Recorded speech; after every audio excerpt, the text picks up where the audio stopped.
age group athletes can do the same, use this same techniques, achieve the same mental strength as elite athletes. We all have these same mental capabilities. That Triathlon Show, episode 108.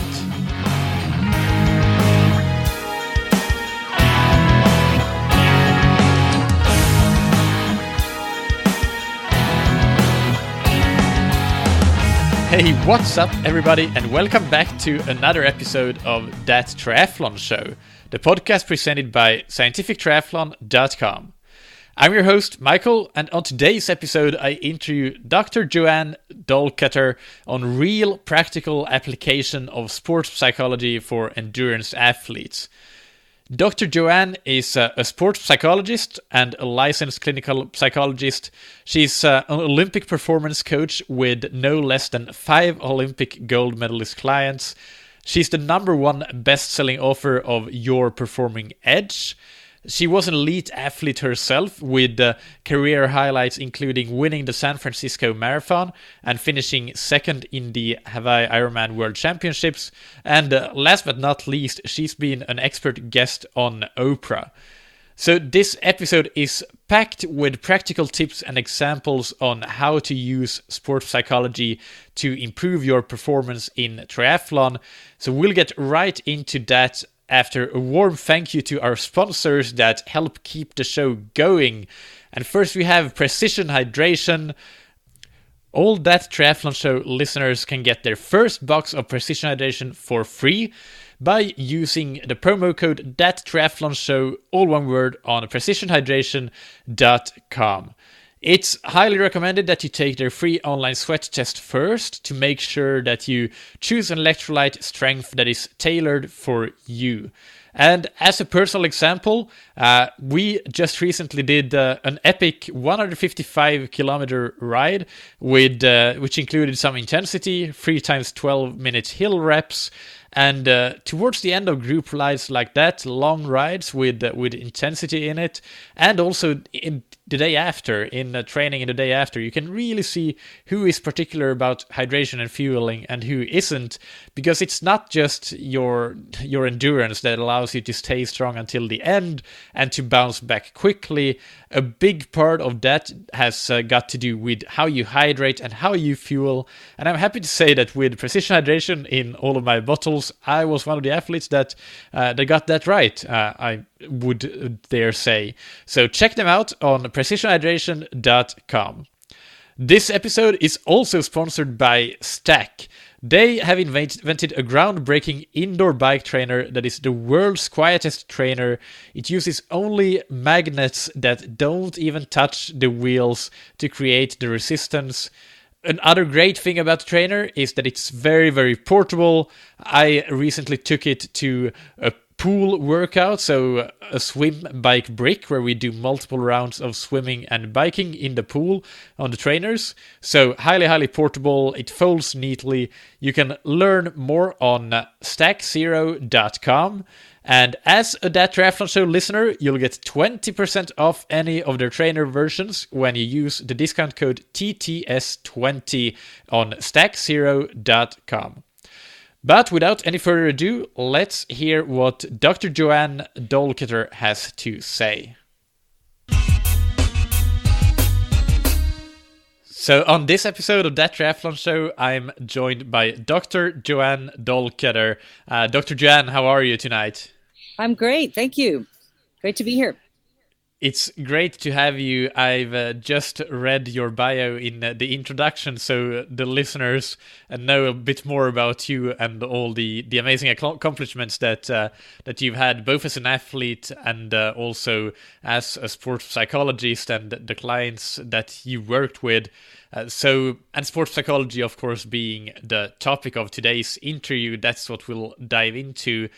Let's maybe start with if you can give some examples to illustrate how important it is.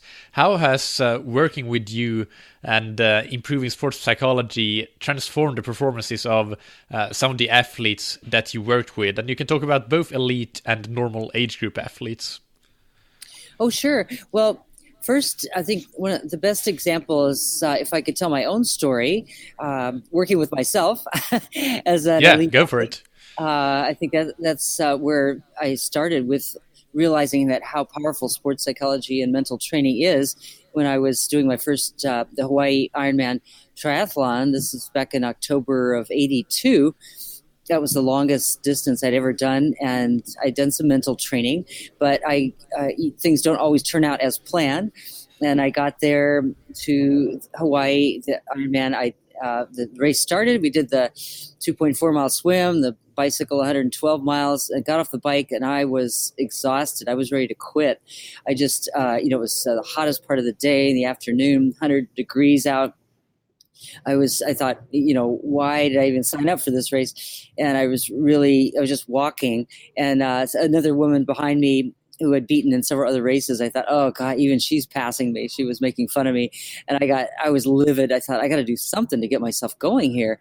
And then I remembered from my sports psychology training, from my mental training, that you can go to a time in your mind when you felt good, when you felt strong, and draw energy from that experience to help you when you're in trouble.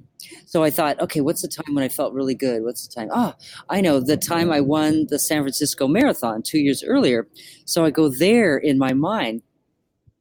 And so I visualize myself there in San Francisco. I'm actually able to cool down my body as I'm visualizing running in the fog of Golden Gate Park. And I'm physically focused, I'm mentally relaxed. Everything is going smoothly. I'm in the zone. I actually win the race that day, and in 20 minutes faster than I'd ever run before. And it was an amazing race. And so now I carry that energy with me back into the Hawaii Ironman triathlon, that visualization. And I realized, hey, I'm not walking anymore. I'm actually running. I am back in the race. People are saying, hey, you look great. And I started out the marathon in 19th place. And with that visualization, the momentum just kept building and building. And before you know it, I'm in 14th place, and then I'm in 10th place, and I'm in 5th place. I'm looking at the turnaround there and toward Hawi, and the women are looking horrible. They're so tired. I thought, hey, I've got a chance here. And I come back, and I around the turnaround, and I actually get into 3rd place. I look ahead of me. There's the previous race winner, Kathleen, and I actually pass her like she was the one walking at that point. And I come in strong. I finish in 2nd place. And for me, that visualization transformed my entire experience, allowed me to run the race of my life. And what we can learn from that, I think, is 3 words: visualize to energize. I thought, wow, that's it. Visualize to energize. That's the main thing we need to do. Go to a time when you were strong and feel that now. And you can bring that energy in, just like I did in the Ironman. So I think that's a great lesson that people at any level can learn. So that's my story. And then I can share with you some other athlete stories if you'd like to. Yeah. That's. I just got a comment that's so powerful, especially hearing that you could physically cool yourself down with imagining that San Francisco race experience. It's really a great story to showcase how powerful this is. But yeah, go on to talk about your athletes' stories. Yeah, I think that story of cooling myself down shows that there's a lot of research showing when the mind doesn't know the difference between something we're imagining and something that's actually happening. So why not use that connection, mind-body connection, to accomplish what you want to do. So you can use that technique for anything. If you want to cool down, imagine yourself in a cool place. So another example of an elite athlete I worked with was Shannon in the 2012 Olympics in London, and she was having a tough time. She was a 1,500 meter runner. She was running on the track and was just worried about getting boxed in. When you're running on a track, you have, they're not in their own separate lanes. And so she, wanted to feel more aggressive and be able to hold her own space and not get, bullied around by other athletes. It's amazing. Sometimes on the track, it's like a contact sport. And so she imagined, I worked with her using a number of techniques. One was, I said, Shannon, think of an animal. What animal embodies the qualities that you want to have in your race? And she said, I think a tiger would be really good. And so I said, okay, let's go to YouTube and look at videos of tigers and what they, when they're focused on their prey, that look in their eye of focus. There's nothing that's going to get in the way between that tiger and dinner. And it's just total laser focus and also aggression and whatever you need to do to win, to get your goal. And so I had her study the tiger and imagine. And then I said, in our visualizations and our work together, I said, Shannon, you are the tiger. And I was able to use that to, she felt a lot stronger on the track and just being able to feel more focused and feeling just like she's going to get to her goal no matter what. And it was able to transform her running. So she did really well in the Olympics. Another example of age group runners is, a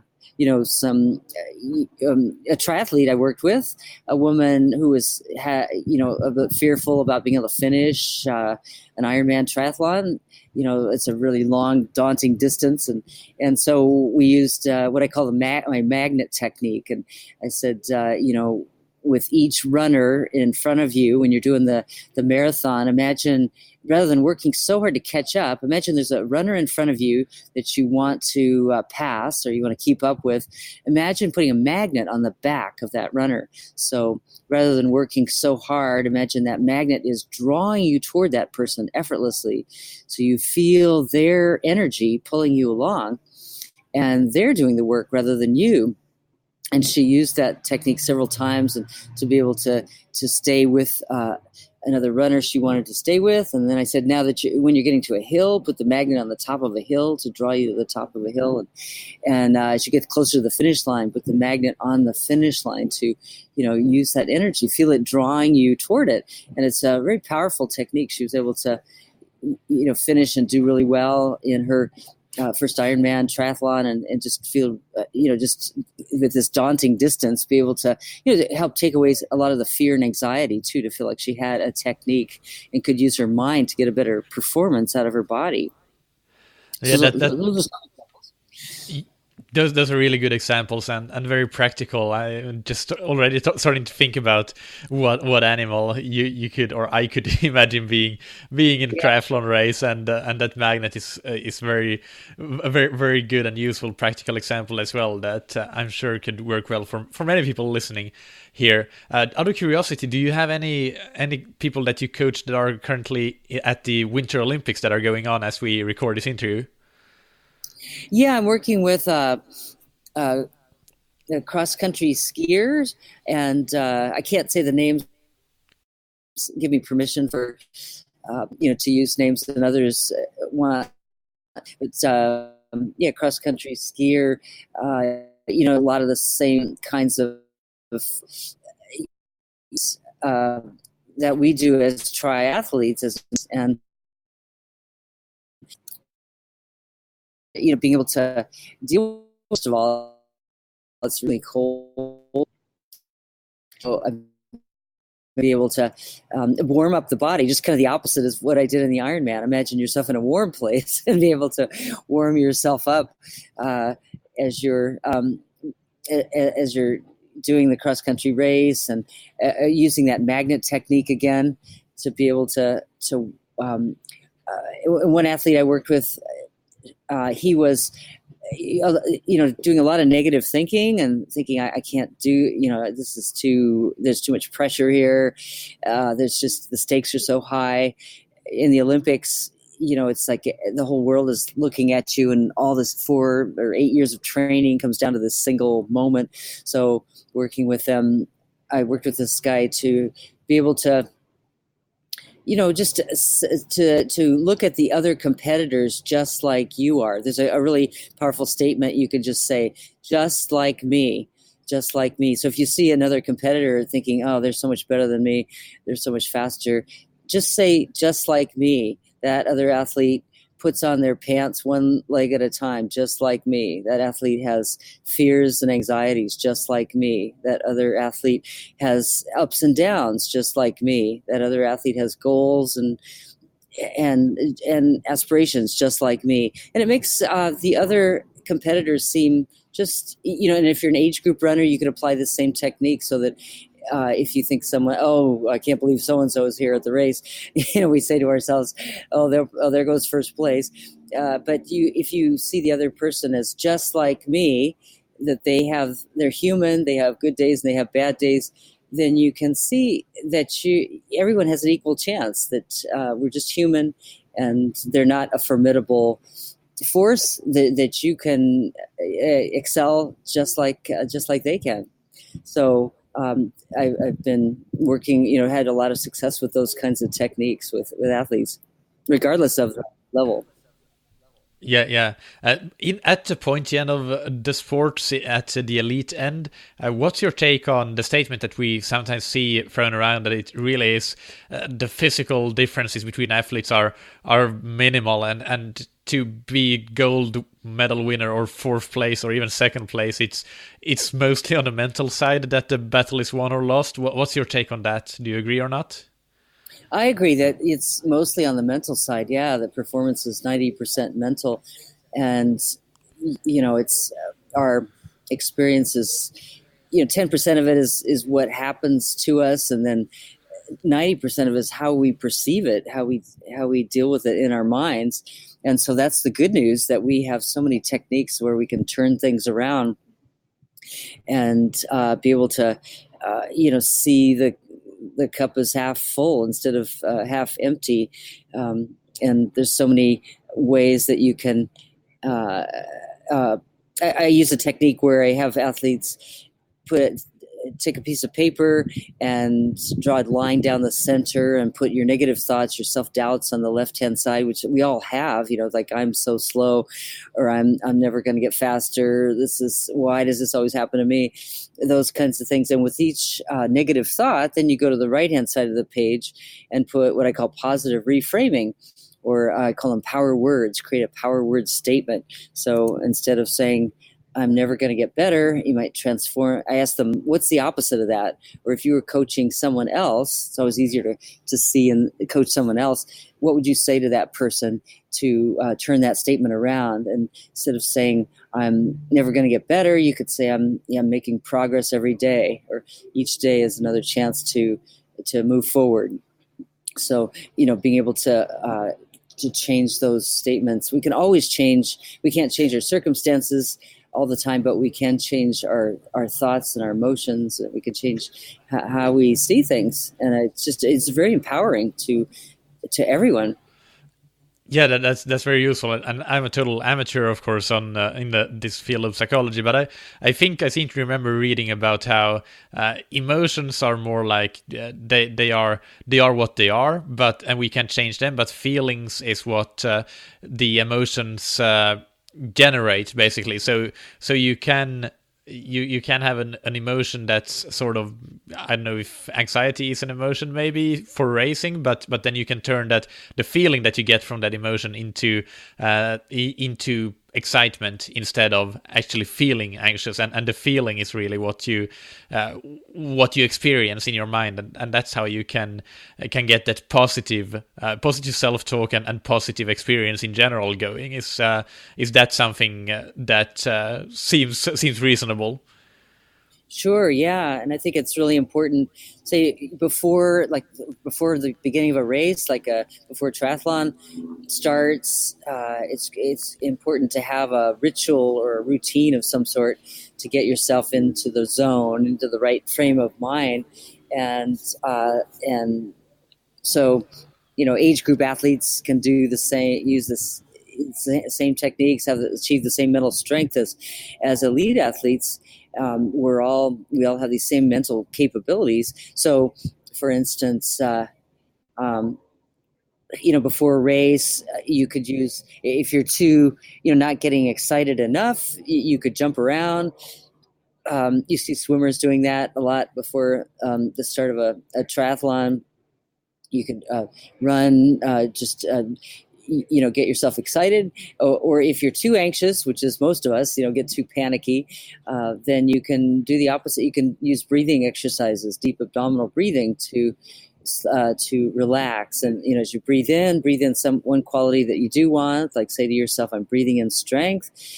And then as you breathe out and just breathe out the tension, let go. So with each breath, breathe in the next breath, breathe in confidence, choose a quality that you do want, and then breathe out and just let go of the unwanted thoughts. So it's that way. If you have that kind of technique beforehand, then you can self-regulate. You can regulate the type of your energy level so that you're not too relaxed, you're not too lackadaisical, and you're not too anxious, but you find that sweet spot, get just in the zone that you want.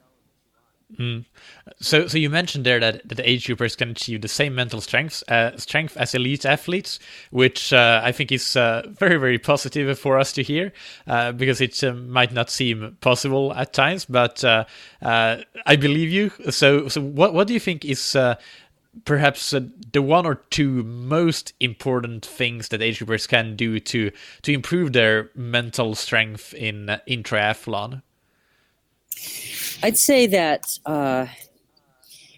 visualization is really powerful, and that you can use, I have what I call the 3 Ps, positive. In my book, Your Performing Edge, I talk about the 3 Ps technique, which is, the first one is positive images. And so see yourself doing it right, visualize to energize. We usually see ourselves doing it wrong. If we've had a mistake or something didn't go right, we play that over and over in our minds, and then the body follows those mental instructions. Whatever we visualize, whatever we mentally rehearse, that's what's most likely going to happen. So what you want to do is use positive images, see yourself doing it right. And so if you are seeing, thinking, oh God, I hope I don't, say you're starting the swim and you say, I hope my goggles don't fall off. Hope my goggles don't fall off. Hope my goggles don't fall off. You're rehearsing that very thing that you don't want to happen. And so your right brain is saying, oh, goggles are going to be falling off. Whereas you want to say, see a new movie in your mind. So see yourself, entering the water, everything going right, just swimming smoothly. Everything's and your goggles are staying on. So visualize yourself doing it right, the way that you want. And then the second technique I would say is what I call power words. So you want to, use your thoughts and your words to reinforce your goals, what it is that you want to happen. So most of us are, the mental mistake most of us make is that we say, you want to say what you do want, don't say what you don't want. And most of us are in the second category, don't say what you don't want. We're saying, on the bike, don't get a flat tire, don't get a flat tire, don't get a flat tire. Or we're, running, don't die on the run, don't die on the run. And so we're reinforcing that part, but you want to change that around to saying what you do want to happen. So saying, I am, and say it in the present tense rather than the future. So say, I am, my bicycle is cooperating with me. I'm riding smoothly on the bike. Everything's going well. I am getting faster all the time. I'm gaining more energy. Instead of, you're usually saying, I don't get too tired. Say to yourself, I'm drawing in more energy, saying those kinds of things, and using words with ing at the end. So I am moving closer to my goal. It's not, you don't want to say I'm a great athlete, it's something like that, because it's too far out there, and your brain is. It's easy to say, "Oh, great athlete." Yeah, right. It's much better to say something with an ing at the end. I am becoming a better athlete, so that you see it. It's in a dynamic, moving forward. Second P is power words, positive images, and then power words. And the third P is what I call present focus. These are all things that age group athletes can do to really get your performing edge. The third, with present focus, you want to just work on it's how to be right on, right here, right now, in the present moment. We're usually thinking about the past, what happened before, what I should have done, what I could have done, or the future, the oh no, oh my God, OMG, what if this happens? But what we want to be is right here, right now, in the present, because that's all that we can control anyway, right? It's just the present moment and our thoughts and what's going on right now. So working on being present when you're doing the swim, instead of, if you're doing an Ironman, and if I was thinking about the finish line, that's way too far in advance. You think it's just too daunting. If you're in the swim, you think just this, and that's a great statement to say to yourself, just this something, and fill in the blank. Just this first buoy, when you're swimming, just get to when you come, just this, yeah, when you're on this station, get to the first aid station, or just this mile, when you're just turn, getting to the turnaround, or just this mile, just this person, just you want to chunk it down to the one thought that you have, because our brains can only take in small bits of information at a time. So think of one thing that you want to work on that's right in front of you, right in the present. Then you'll have that present focus.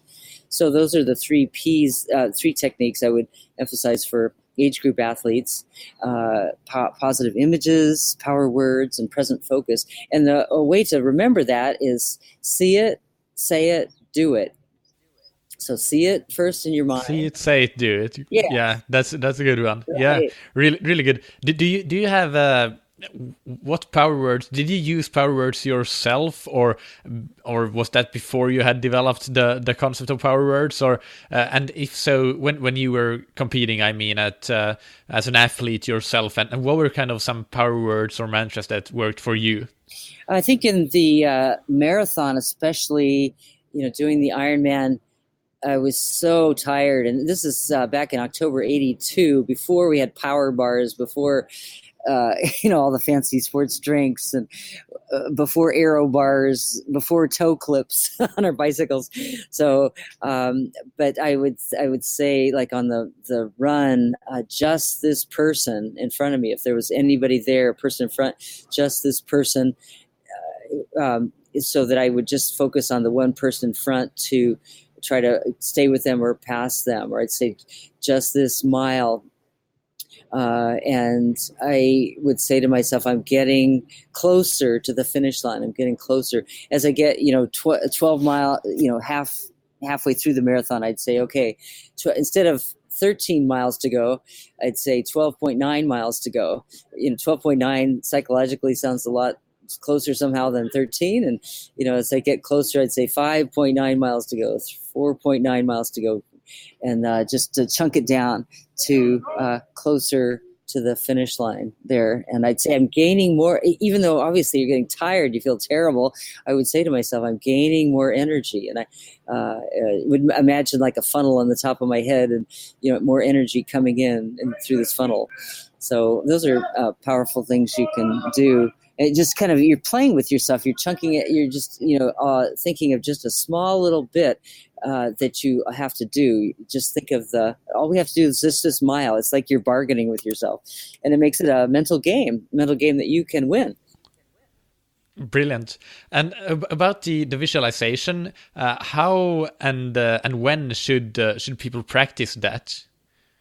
So that's a great question, Mikkel. And I think the best time is right before you go to bed at night. Research shows that what we're thinking about before we go to bed tends to be what we dream about.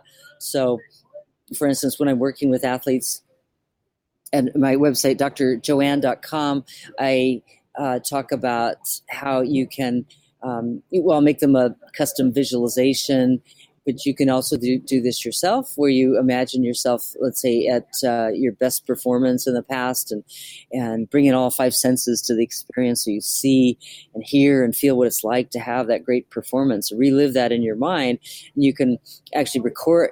I record it using my voice for people I'm working with. You could also record your own voice, or just visualize it right before you go to bed at night. Or you could also visualize an upcoming practice or an upcoming race that you're doing, an upcoming triathlon, and see yourself, performing really well, and that it being really smooth.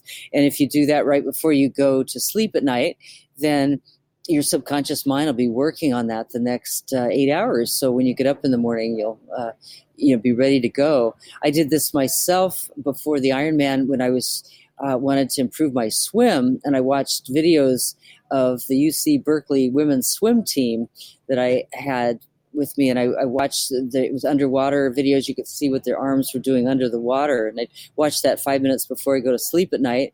And so then as I went to bed, that's what my mind is working on. So I'd be swimming in my mind for the next several hours, processing that. And in the morning when I get up, I get in the pool, and I had a much better feel for the water. I noticed my times got faster. That's really clever. That's really clever, and something that I'll try for sure.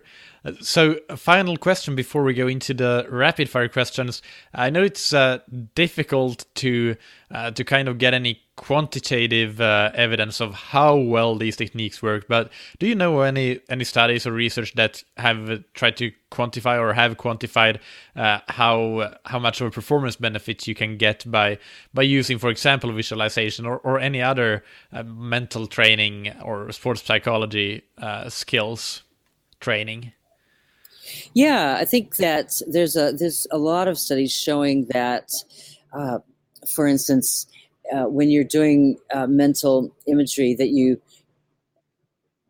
what we visualize, it really can make a physiological difference in the body, and that the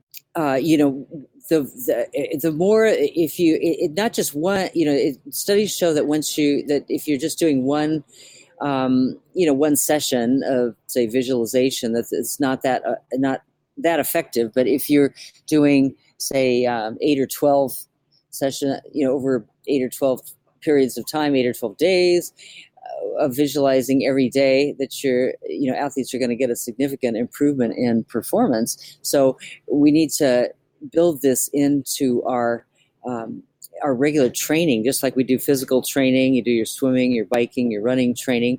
Allow time for mental training as well. Make it a structured part of your workouts. And the great thing is that it doesn't really take extra time. You can be doing your mental training while you are working out.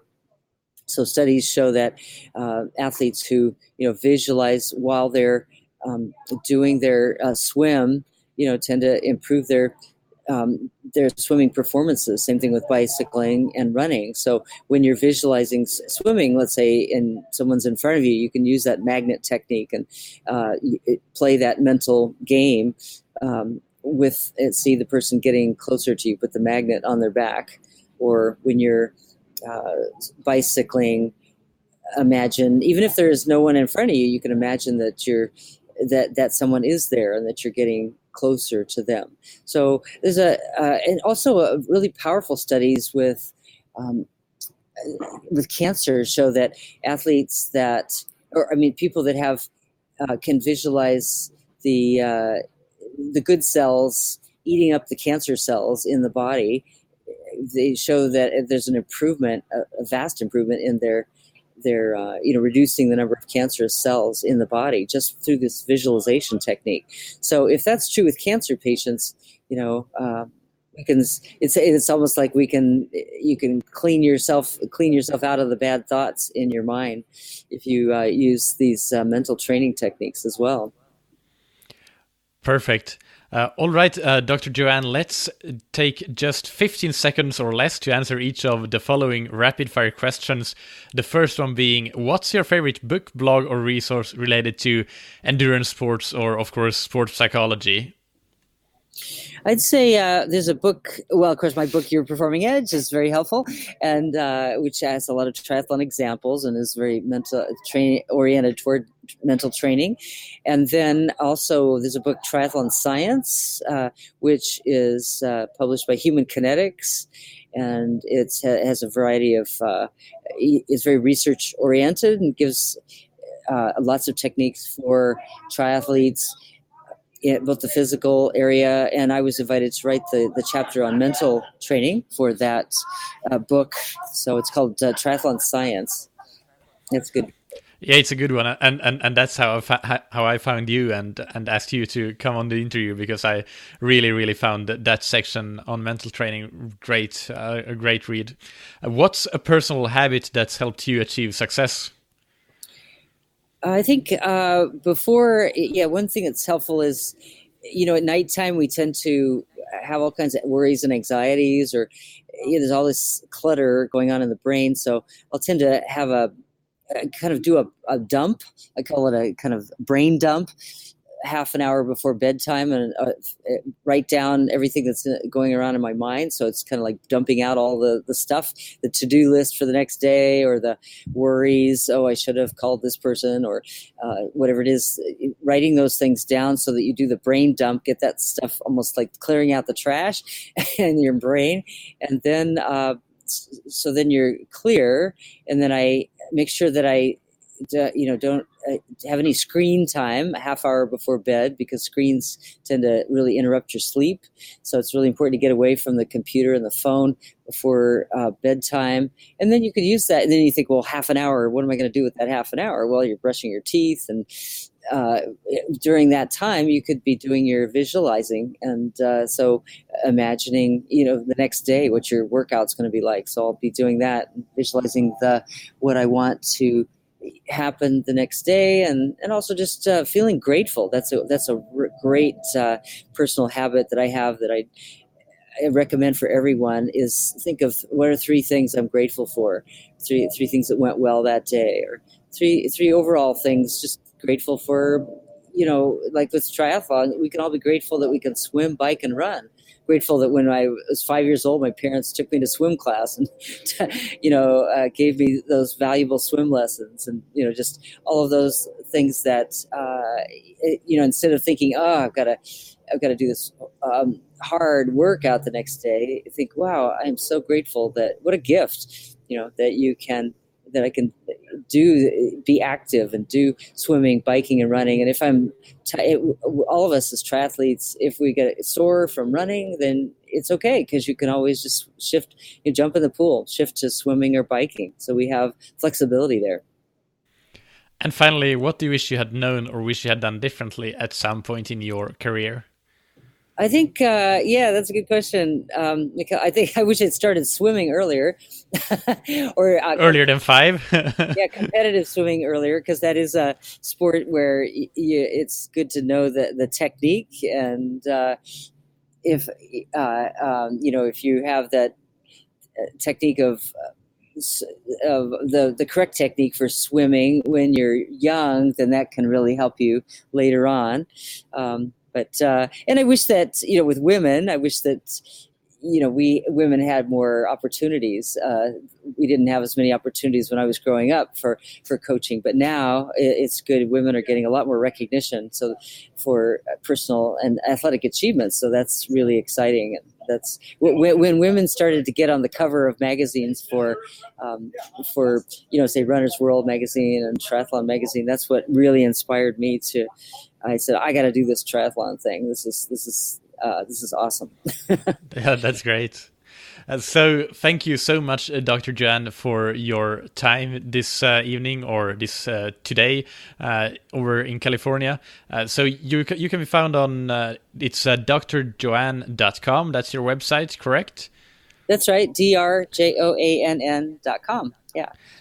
And we'll also link to things like your book, Your Performing Edge, and the other resources that we've mentioned. Do you have a social media account that you're regularly using that we should also send the listeners to? Yeah, you could just go to Facebook and just search on my name, on Dr. JoAnn Dahlkoetter, and Twitter, same thing. It's I'm on all the social media. YouTube, there's lots of helpful videos there. My YouTube is Performing Edge is my channel there. So yeah, and on the website drjoann.com, there's lots of free resources there. My top 10 tips, you can download those for free, and all kinds of helpful tools specifically for triathletes to help you get your performing edge. Yeah, and I spent a good time watching your videos, and they were really great, so I highly recommend the listeners go and check them out as well. All right, Dr. JoAnn, thank you so much again. It was a real pleasure talking to you.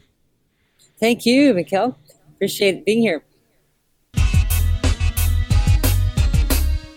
Hope that you found that episode useful. My key takeaways from it are definitely first, the 3 Ps: positive image, power words, and present focus.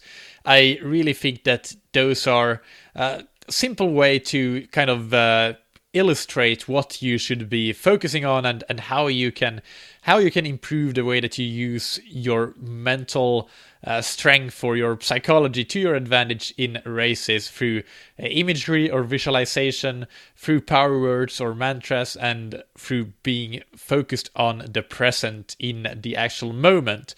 Another thing that I want to point out is that I actually went back to Dr. JoAnn's section that she wrote in Triathlon Science, the chapters on sports psychology, and there were a lot of things that piqued my interest, but here's a particularly interesting quantitative result that I wanted to share with you to show how powerful this can be.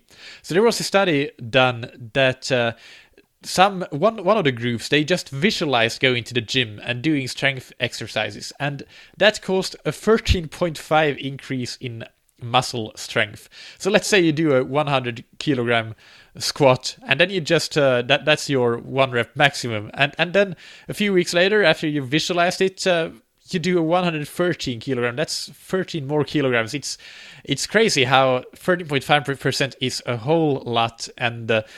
And the group that did train strength, they actually went to the gym, they got a 30% increase, so quite a bit more. But then they didn't have a combined group, I don't think, but if they would have had, it would have been interesting to see what that group would have gained. But that just a small example showing how powerful visualization can be.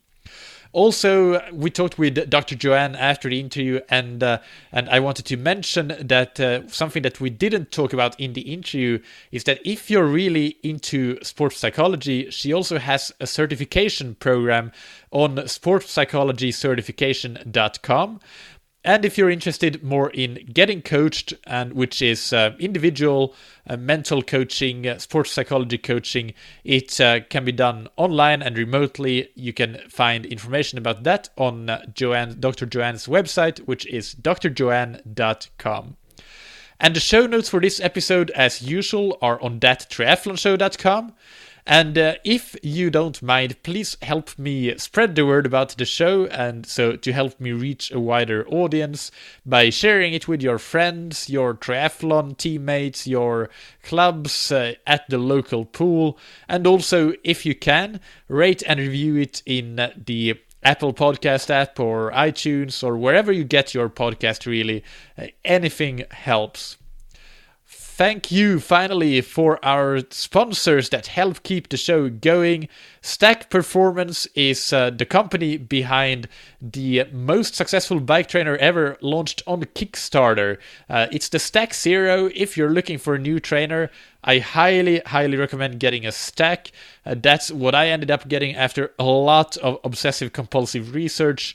And later this year, you will be able to easily upgrade it to a variable resistance trainer. It will be super easy, really. Once that feature is released as well, you don't have to get a new trainer for that. You can learn more on stackzero.com. And also listen to my interview with Andrew Buckroll, who is a co-founder of the company, back in episode 47 of the podcast. If you end up buying a trainer, use the discount code TTS20 for 20% off the trainer that you purchase. And thank you to Precision Hydration for sponsoring this episode and for getting me through my long rides and other adventures like swim runs and all sorts of craziness. I want to remind you once again to take their free online sweat test on precisionhydration.com to get your personalized hydration strategy for your next race, and use the discount code THATTRIATHLONSHOW, all one word, which will give you your first pack of PH product for free. And for the female athletes especially, if you didn't listen to our interview 2 episodes ago with Dr. Stacy Sims, we talked about how important it is to really be particular about your sodium intake in your fluid. So check that out and make sure to use the online sweat test to help you get that right. Thank you, as always, for listening. Keep training smart and keep loving triathlon.